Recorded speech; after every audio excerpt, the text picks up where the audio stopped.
کرتا ہے کانفرنسوں کا یہ بین المذاہب مذاکرے ہو رہے ہیں. وہ میڈیا پہ 2 دن پہلے ایک تصویر آئی تھی کہ صدر معمر قذافی کے کہنے پر کسی نے اسلام قبول کیا، اور جس کانفرنس کے اندر وہ بات کر رہا ہے کوئی ایک بھی خاتون ان میں با پردہ یا سر ڈنکے ہوئے نہیں تھے. نہیں، بلکہ اس نے کہا کہ اس عمر سے لے کر 18 سال سے اتنی عمر کی لڑکیاں چھانٹو، خوبصورت ہوں، ایسی ہوں، وہ بلاؤ، میں ان کو اسلام کا درس دوں. وہ اکٹھی کی انہوں نے بے پردہ. اس نے لیکچر دیا، بعد میں آیا دیوانی ہو گئی کہ جو معمر قذافی نے تو کمال کر دی، اسلام کی ہمیں دعوت دی. کیا اسلام کی شرط لگائی کہ اتنی عمر سے زیادہ نہیں ہونی چاہیے، 18 سے کتنی عمر لکھی تھی، یعنی جوانی کی عمر کیا؟ جوانی. خوبصورت بھی لکھا تھا کہ خوبصورت لڑکیاں تلاش کر کے، اور بیوٹی اور ویرائٹی شو ہی لگ رہا تھا وہ. ان کے مجمع میں آیا اور پھر کیا اسلام بیان کرنا. جزاکم اللہ خیر. مولانا کیا عقیقے حبیب بورقیبہ تھا صدر، ایک یہ معمر قذافی، وہ تیونس کا تھا، ٹیونس کا. اس کے بارے میں تو اگر رابطہ عالمی اسلامی نے فتویٰ دیا تھا نا کہ شیخ ابن باز اور سارے کہ کافر ہے، اس کو توبہ کرے ورنہ یہ مرتد ہے. اللہ کے رسول علیہ السلام کے بارے میں ان کے اعتقاد یہ ہیں نامرادوں کے کہ وہ ایک جنگلی آدمی تھا، اس نے چرواہوں سے یہ باتیں سنی کہ سوٹا سام بن گیا تھا، یہ ہو گیا، علانیہ کا. یہ ساری خرافات جو ہیں اس نے ان جنگلی چرواہوں سے سن کر قرآن میں درج کر دی. یہ کیا افسانے ہیں. یہ حبیب بورقیبہ بالکل پورا رسالہ جو شیخ ابن باز صاحب نے لکھا، اس کو بھیجا کہ اسلام قبول کر، تو اسلام سے نکل گیا. اب تو اتنی ضرورت بھی نہیں. یہ بھی اتنا سخت منکر حدیث ہے یہ کہ جتنا محمد قرآن سمجھ سکتا میں اس سے زیادہ نہیں سمجھ سکتا. اب تو ترقی ہو گئی. یہ مردود جو ہے معمر قذافی، اسی لیے جو ایٹم بم وغیرہ کی تیاری تھی سارا سامان لاد کر جہاز میں نا بھیج دیا امریکہ کو کہ ہم نے توبہ کی. بڑھ کے مارتے ہیں لوگ، سمجھتے بڑا مظاہر ہے، گیدڑ بھی نہیں نکلتے بے ایمان. ٹھیک. مولانا عقیقے کے جانور کے بارے میں سوال ہے، تو کیا اس کے اندر بھی قربانی کے جانور کی شرائط ہی ہوتی ہیں یا وہ الگ سے ایک چیز ہے؟ نہیں، قربانی ایک الگ ہے، یہ عقیقہ الگ معاملہ. اس میں نہ عمر کی قید ہے نہ وہ دوسری شرطیں ہیں کہ ایسا نہ ہو ایسا. ویسے اللہ کی راہ میں جو دینا بہتر سے بہتر دینا چاہیے، جتنی حیثیت ہے اچھی سے اچھی چیز اللہ کی راہ میں قربان کرے، مگر شرطیں نہیں، چھوٹی عمر کا ہو بڑا ہو جیسا بھی ہو کر سکتا.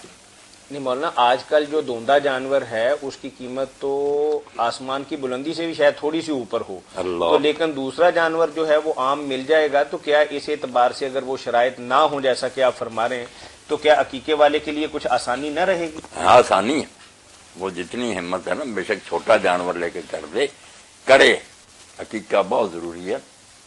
اچھا، بیٹے کی طرف سے 2 کرے گا بیٹے یا کی دونوں طرف کے لیے ایک ہی حکم؟ نہیں، بیٹے کی طرف سے 2 اور بیٹی کے لیے ایک. جس میں نہ یہ استطاعت ہو وہ بیٹے کے لیے بھی ایک ہی کر لے تو گنجائش. اگر کوئی بیٹی کی طرف سے 2 کر لے؟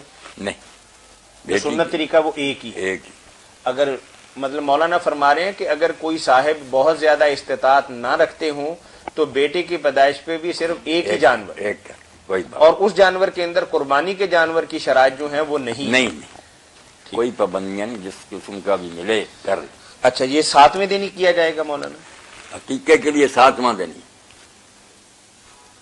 7ویں دن میں وہ دن بھی گننا جس دن پیدا ہوا، بے شک تھوڑا ہی وقت ملے نا، مغرب سے 10 منٹ پہلے ہوا ہے. ایک دن وہ 6 اور ملا کر پھر 7واں دن ہو جاتا.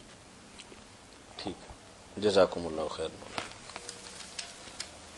زکوٰۃ کے حوالے سے مولانا ایک سوال ہے ہمارے پاس، کیا زکوٰۃ میں کشمش یا عجوہ کھجور کی رقم دے سکتے ہیں؟ بعض علماء 2.5 کلو، یہ شاید صدقہ فطر کے بارے میں سوال ہوگا. بعض علماء 2.5 کلو، بعض 3 کلو کی رقم بتاتے ہیں. چلیں، موسم تو گزر گیا لیکن سوال برقرار ہے. جی نہیں، بے شک وہ جنس دے یا اس کی قیمت دے دے، دونوں جائز ہے، کوئی پرواہ نہیں. یہ نہیں کہ گندم ہی دے اور مسکین کو یا کھجور ہی دے، جو بھی اس کے پاس ہونا. اگر جنس ہے وہ دیتا اور مسکین اس کو خوشی سے لیتا ہو دے دے، ورنہ پیسے دینا بہتر ہے. قیمت اس کو دے دی جائے، وہ اپنی مرضی سے اس کو خرچ کرے گا. ٹھیک ہے. گندم لے کر یا کشمش لے کر وہ بیچتا پھرے، اس سے بہتر نہیں کہ قیمت اس کو دی جائے تو وہ. اچھا، کسی مرنے والے کی تعزیت کا صحیح اسلامی طریقہ کیا ہے، اور کیا تعزیت صرف 3 ہی دن ہو سکتی ہے؟ اس کی بھی ذرا وضاحت فرما دیں۔ نہیں، تعزیت کے لیے کوئی حد مقرر نہیں، جب بھی کسی کو موقع ملے یا ملاقات ہو جائے وہ افسوس کر سکتا ہے۔ اچھا، تعزیت کے علاوہ ایک شے احداد، کہ اس گھر والے سوگ کریں، زیادہ نہائیں دھوئیں نہ، کپڑے نہ اچھے پہنے، خوشبوئیں وغیرہ نہ لگائیں۔ یہ خامد کے علاوہ کوئی فوت ہو نا تو پھر ان کو 3 دن تک ایسا کرنے کی اجازت ہے، حکم نہیں، اجازت ہے کہ اگر وہ رہنا چاہتے ہیں غمگینی کی حالت میں رہ لیں۔ 3 دن کے بعد حرام ہے، پھر ختم کرے اس کو۔ اسی لیے امہات المومنین کا امام بخاری لکھتے ہیں نا، زینب بنت جاش تھی، اسی طرح حضرت ام حبیبہ تھی، پتہ چلا والد فوت ہو گیا، بھائی تیسرے دن انہوں نے پھر کہا، نبی علیہ السلام کے بعد کی بات ہے اپنی لونڈیوں سے کہ خوشبو لاؤ، اور خوشبو ملیل کا ہمیں کوئی ضرورت نہیں ہے، مگر اس لیے کہ یہ حکم جو ہے اس کو پورا کیا جائے کہ 3 دن کے بعد سوگ نہیں ہونا چاہیے، ہم نے کر دیا۔ اچھا، بعض لوگ بیوی جو ہے نا اس کے لیے حکم ہے، اس کو صرف یہ اجازت نہیں، حکم ہے کہ 4 مہینے اور 10 دن، اور اگر بچہ پیدا ہونے والا تو بچہ پیدا ہونے تک وہ عدت میں بھی رہ گی اور 4 مہینے 10 دن سوگ بھی کرے۔ ٹھیک ہے مولانا، یہ چھوٹا سا ایک سوال یہ ہے کہ زیور نہیں، خوشبو نہیں، اسی طرح جو ہے نا ایک مسجد نبوی کے اندر کام کرنے والی خاتون کے حوالے سے بعض لوگ یہ بات کہتے ہیں کہ گھر پہ بیٹھ کے تعزیت نہیں کرنی چاہیے، کہ بس ٹھیک ہے، دعائے خیر بھی نہیں کرنی چاہیے، اس کی مغفرت کی دعا بھی نہیں کرنی چاہیے، البتہ قبرستان کے اندر جیسا کہ اللہ کے نبی صلی اللہ علیہ وسلم نے کیا تھا ویسا کرنا چاہیے۔ اللہ کے نبی صلی اللہ علیہ وسلم نے کیا کیا تھا؟ وہ ایک خادمہ کے بارے میں پوچھا کہ وہ اماں جی نظر نہیں آ رہی، تو فرمایا کہ وہ تو فوت ہو گئی، تو کہا کہ مجھے کیوں نہیں اطلاع دی، تو فرمایا کہ رات کا وقت تھا کہ آپ کو نہیں بتایا، تو آپ نے فرمایا کہ دلہنی علی قبرہا، تو وہاں چلے گئے، وہاں جا کے پھر آپ نے فاتحہ خوانی کی، کچھ ایسی بات بتاتے ہیں؟ نہیں، فاتحہ خوانی نہیں، وہاں تو آپ نے پھر باقاعدہ لوگوں کو پیچھے کھڑے کر کے نماز پڑھائی نا جنازے کی، اور ہاں باقاعدہ تکبیریں کہیں، صفیں بندی، اور وہاں یہ بات کہی کہ جب تک میں تمہارے درمیان موجود ہوں، میری موجودگی میں کوئی شخص فوت ہو تو مجھے اطلاع دیے بغیر دفن نہ کرو، تمہاری قبروں میں اندھیرا، میری دعا کی برکت سے اللہ تعالیٰ ان کو منور کر دیتا۔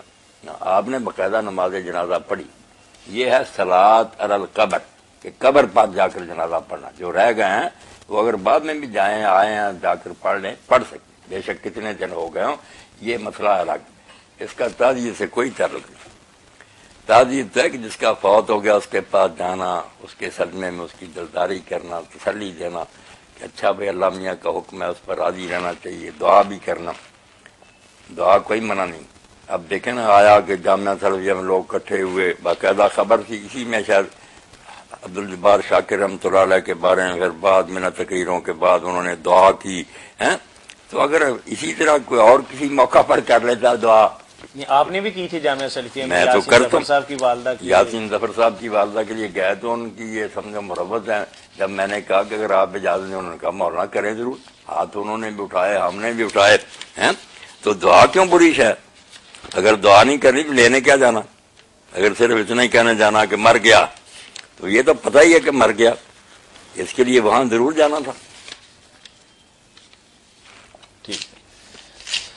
جزاکم اللہ خیر۔ آپ نے دیکھا کہ لوگ بیٹھے ہوئے تھے، صحیح مسلم میں بیٹھے ہوئے تھے، اور حضرت ماعز دن کو سنسار کیا گیا تھا، ان کو 2 یا 3 دن ہو گئے، اب وہ جو بیٹھے ہوئے لوگ تھے ان میں اختلاف ہو گیا، کوئی کہتے بھائی اچھا بیچارے کو سنسار کر دیا گیا، نیک دعا کر رہے، کچھ کہہ رہے تھے نہیں یہ بری حرکتوں سے باز نہ آیا، اب کیسی موت مرا کہ کتے کی طرح پتھر کھا کر مرا، تو رسول اللہ آئے اور آپ نے فرمایا تم کیا باتیں کر رہے، اور وہاں یہ بات فرمائی استغفروا لماعز بن مالک، چھوڑو یہ باتیں، اس کے لیے بخش کی دعا کرو، وہ جو توبہ کر کے مرا، ایسی توبہ تو لوگوں پر تقسیم کر دی جائے، سارے بخش دیے، تو باقاعدہ حکم دیا۔